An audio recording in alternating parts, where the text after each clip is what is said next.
If you have borderline personality disorder or strong BPD traits, conflict can feel like this massive tidal wave, like suddenly everything is overwhelming and that it is impossible to manage.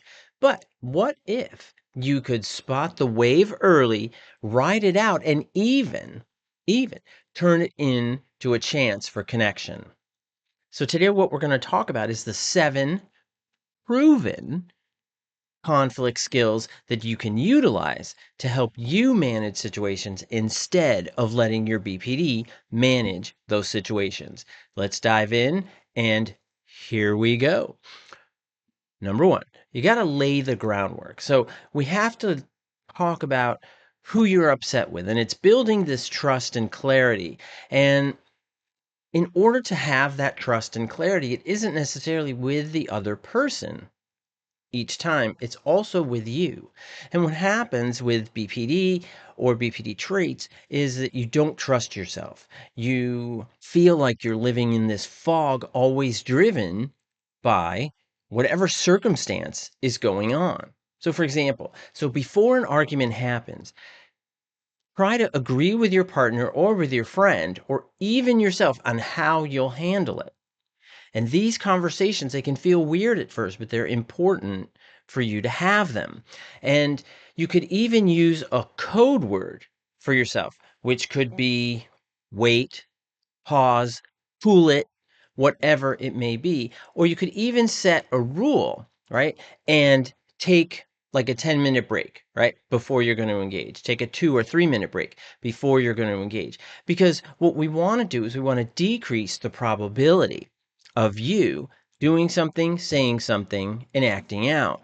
And laying that groundwork, striking when the iron's cold, which is critical, can really be helpful. So you, the other individual, and remember, it's not always a romantic partner. It could also be a family member, it could be a friend, it could be a coworker, it could be your boss. I mean, whoever it is. So setting this up, it gives you a higher probability that you won't blow up the situation. And when I say you, I'm not talking to you, the person. I'm talking to your BPD and family in the head, because that's what drives it. It drives these often, we could call them irrational, illogical, whatever you want to call them, perceptual responses. And those issues and problems aren't actually in front of you many of the times, but they feel that way because what's going on in your head is so intense. So practice this agreement as best you can. Practice it with yourself first, because I think it's important to have an internal sense of validation than it is to have an external one. Because what happens when it's external, you're always responding to the environment and the situation without even considering what you're going through, what's happening inside. And that's a difficult way to live every day, as I'm sure you understand, and it can be very frustrating and difficult. And number two, this is you want to develop rapport. And this is you want to increase positive interactions so they outweigh the negative ones. And again, this isn't just with that other individual, it is also with yourself. You got to increase those positive interactions. You have to recognize the good things that you do. Now, BPD and family in the head, that's going to tell you you don't do anything good, well, efficiently, correctly, whatever. That's absolutely positively not true. Absolutely not. For example, if you've had tension, right? Even with yourself, like you're stuck in this internal conflict. But let's just say in this example that it's with someone else. So if you've had tension with someone else, invite them to do something that's low pressure with you, right? Take a walk, grab a coffee, or watch a favorite TV show together. That's good. Doing positive things with others increases a positive connection to that person, right? Whereas you ever met anybody that every time you're with them, it's kind of a bummer and they're always complaining, or they're always having issues, or they're always picking on you, or they're always complaining about somebody else, whatever it is. So it kind of wears away at you for a while, and it creates a negative feeling or sensation with with that individual, right? So you don't want to do that. We want to keep it cool. We want to keep it surface and keep it straight and keep it easy to manage. And this happens so that you're building good moments so that when you have the difficult ones, you can rely on the good moments to strengthen the relationship and not just, uh-oh, I hope everything doesn't just collapse on top of me. And I know it feels like that. And I know it does. And this works because positive connections that you have with others and especially with yourself, that makes you more resilient and it makes the relationship more resilient. And this will help you get through conflicts better. Whereas if you're having constant conflicts, again, this is also including yourself, with others, that you don't have that positive aspect to build upon. Number 3, balance discipline with creativity. Now, you got to hold your boundaries firm. What's comfortable with you, what feels right for you, and that matters. But also try to look at a win-win situation. For example, you might set a boundary that you won't be yelled at, but you also offer an alternative. I want you to hear me, and I want to hear you. Let's talk when we're both calmer. Now, that's part of the boundary. See, a lot of people misinterpret boundaries and they think that it's this concrete, right, inflexible rule that you have to have. That's absolutely positively not true. Boundaries have a degree of flexibility so that you can fit them to the moment. And a lot of times people split on their boundary. They think either it's solid and firm or it's completely wish-washy and mushy and fluid, but it's actually a little more in the middle, meaning that there's a degree of flexibility with your boundaries and adding that sense of discipline where you're clear of what that boundary is, but the creativity comes in that flexibility. And this protects you emotionally while keeping that door open for real conversation and real adaptability based upon what comes up for you. Number 4, this is master adaptivity. Now, if you've seen my other videos, you know I'm a huge fan, right, of adaptive beliefs, behaviors, and patterns. Now, here, I want you to try to choose the right conflict style for the situation. And this is pick one of the 7 that fits the situation. So number 4 is actually picking the right adaptive strategy for the situation. What a great list, right? I know. If someone is upset with you, start by showing empathy. I see I see why you feel that way before you explain your side. Now, BPD, family in the head, tells you don't do that. They're going to attack you. They're going to make you feel terrible. They're going to do this, this, this, this, this. And if you've experienced trauma in the past, it can be really hard to do that. But recognize by saying something like that, like, I see why you felt that way. I see why you feel this way. That actually empowers you because it empowers you with a degree of openness and recognition how the other person is functioning. It also adds awareness to how you're functioning because you have to slow down. You have to take off that BPD lens, something I talk about in my workbook, but it's removing that lens so you see the clarity in yourself, in your other, and in the situation. So having said that, right, I see why you feel this way before you explain the situation. Because if you're both already activated and heated and, your guards are up, take a break and instead give yourself a moment before you push forward and dive into it. It's like diving in the deep end, but not even looking to see if there's any water in the pool. You don't want to do that because if there's no water in the pool, you're going to get hurt. Same thing.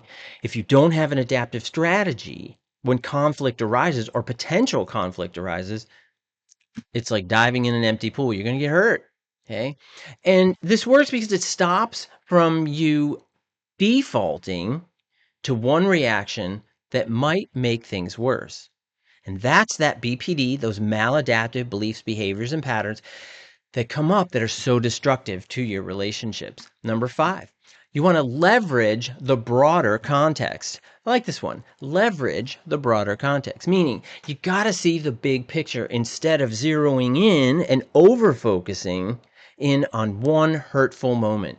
We have to step out and look at the macro and not get lost in the micro. For example, instead of thinking, "Oh, they're ignoring me, they don't care," step back and remember the other factors that could be at play here, right? Well, they've been under a lot of stress. This one moment doesn't erase every good experience, belief that I have about this person or about us and the relationship. And this can help avoid the split, that black and white thinking. It can help to keep you positive. Your perspective can give you power, but it can also take it away based upon how you see yourself, others, and the situation. The more flexible you are, the greater opportunity you have for choosing a way to manage the situation. That's not giving your power away, that's taking it back. And that's what we want, because we're on number 6. This is aim for a generational peace. Whoa. Aiming for a generational peace. Look at that. And this is, you got to invest in long-term healing, not just the quick fixes. What can you do to help strengthen your relationship? This also goes for yourself too. What can you do to help yourself heal? Sometimes it's talking to a mental health provider. Sometimes it's doing self-care stuff. And it doesn't have to be like a $500 spa day. I don't even know if they have those, but I'm sure they do. But it could be something small. It could be like, you know what? My favorite ice cream, I'm going to go get some of my favorite ice cream and I'm going to have a little. That, believe it or not, helps. It's showing yourself that you're willing to take care of yourself, do something nice for yourself. Also, you have to do it in your relationships as well. For example, instead of apologizing after every explosive argument, but falling back into the same cycle, work on skills that distress tolerance builds up over time so that you're reacting differently. And this takes time. You're resetting the template and it takes time. So you have to build in these various skills. Now, DBT has a module called distress tolerance. It's really great. You can probably Google it, find a whole bunch of stuff. There are mental health providers who are trained in DBT. Absolutely. So you can learn these particular skills and apply them to yourself and your relationship so that you're not being dictated as to how to respond by BPD, family in the head, and those very conflictual situations that you get in. And this works because you're not just patching things up, you're breaking old patterns. And that's what it's about. That's how we do things differently with a personality disorder, is that you have to unlearn the maladaptive beliefs, behaviors, and patterns, and then learn the adaptive beliefs, behaviors, and patterns. Sounds easy, often tricky, but not impossible. And last, number 7 is be opportunistic. People think opportunistic is such a bad thing. It really isn't in the context that we're talking about, because you have to use unexpected, calm moments to address hard topics. Not every calm moment, but strategic ones, kind of peppered throughout, things that you need to talk about. This is going to require a degree of self-control and patience, which can be really hard because BPD family head tells you have to talk about your stuff right then and there. Otherwise, they're not going to hear you. It's just going to get worse. And then you're going to be rejected or you're going to be abandoned. Then you're going to feel empty. Whoa. Now, that isn't true. That is your BPD family head manipulating you to over-respond or increase the probability of an aggressive response. And we don't want to do that. So after you've had a relaxing dinner, you might say, I feel safe right now. I'm feeling pretty good. Can we talk about what happened last week? Are you up for that? And that's calm, managed approach to discussing it. I also think it's a good idea to write out what are some of those topics that you feel you still need to discuss. If you have a mental health provider, talk about it with them, and that way you can unpack it and you can see what it is and what is your expectation of what you'll get out of this conversation. That's important too, because BPD family in the head, it distorts expectations. It can make a mess of expectations, and we don't want to do that. And this works because you're bringing up the tough stuff when both of you are more open, less defensive, and calmer. And that's when you can make those real changes and strengthen your relationship. Now, these 7 conflict strategies can absolutely help you. Do they just work with people with BPD? No, absolutely not. But for people with BPD, it's really important to recognize you have an additional evil little player in your brain, and that is BPD and family in the head. And that is not who you are. BPD is not who you are. BPD is a disorder that you have and you're contending with. And if you're watching videos like this and you're doing things to learn about it, to do it differently, that means that you are doing something the best you can to make those changes. And that counts and that matters. Conflict doesn't have to mean chaos. Remember that.